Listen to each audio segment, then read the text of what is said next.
Hello and welcome back to my Wholehearted adventure. I am much lower on energy today than the last couple of days. I just woke up feeling tired, and despite doing an energy meditation this morning, I'm still not as bouncy as normal. Just happens, just one of those days, and I'm sure there'll be plenty more of them. And also, I spent the morning trying to get my head around GDPR, which, if you're a small business owner and you haven't heard of it and you think, what the hell is she talking about? Please look it up, because it is something that is going to be affecting us quite heavily over the next couple of weeks.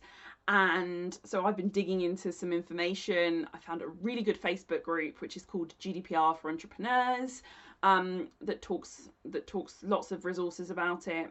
And also, my favourite online entrepreneur, Amy Porterfield, has done an interview with a fellow B schooler of mine, Bobby Clink, who's an attorney, all about how it's going to be affecting lead magnets and email marketing. It's the first practical resource that I've come across that really practically tells you, do this, do this, do this, and then you'll be compliant. So it's really cool. It's a good one to check out if it's going to be impacting you. So yeah, that was my morning, and now here I am, and I'm quite happy. This is something a bit different for me to dive into, but that has meant that there's nothing been profoundly exciting happened to me today, but I did want to share something from last night. So I am doing a life coaching certificate through Udemy, which is by a guy called Kane Ramsey, who's a coach and a trainer, and his stuff so far has been really good. So I'm impressed with it, and it's just helping me to form my ideas in my head, which is cool on this journey and stepping forwards.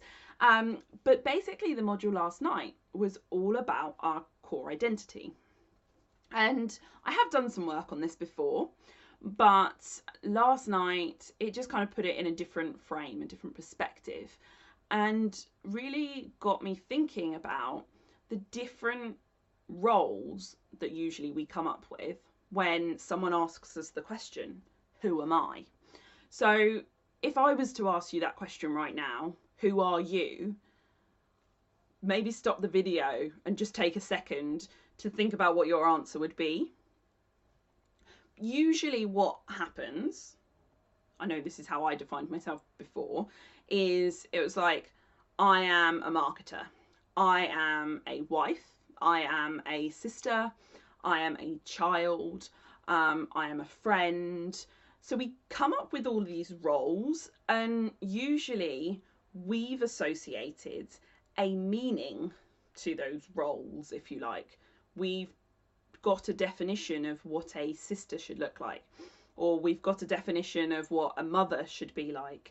And in those roles, there is usually, and this is my own, this isn't what he was telling me, this is my own spin on this, if you like, there is usually an inauthenticity to that. So it's an expectation that we've put on ourselves. It's a and as I say, it's usually often projections from society and family and friends and things like that. It's all rolled into one. And when we define ourselves that way, we start to make a gap between who we are and who we think we should be. And depending on how many roles you have, or depending on how heavily you've leaned into those roles, will depend on basically that gap between you and, and what you've defined yourself as. And that's what I found. I really found, and I think I mentioned this yesterday, that I had created this persona for myself, this persona of what this successful person was going to look like. And I had put a lot of expectations on how I had to behave in order to be successful, in order to be a good friend, in order to be a good daughter, in order to be a good sister, in order to be a good wife. I'd put all of these expectations on myself that actually weren't who I am.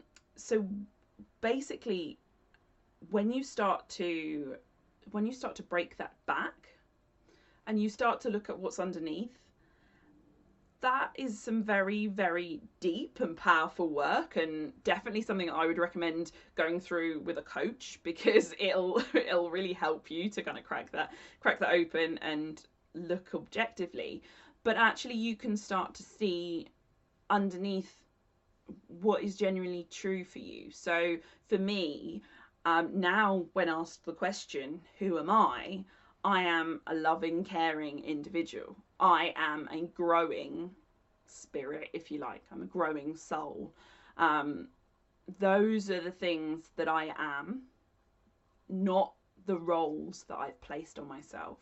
And whilst, yes, I you know, if you're gonna get pedantic, yes, I am still a wife. You know, I am still married, but that I don't have those expectations anymore. I am me, and yes, I happen to be a wife. Yes, I also happen to be a business owner, but that's not what defines me anymore. Those are things that just happen to be. They're not how I define myself. So I think that's it. I think that was the thing that I really wanted to share, is to get you to just think about, who are you?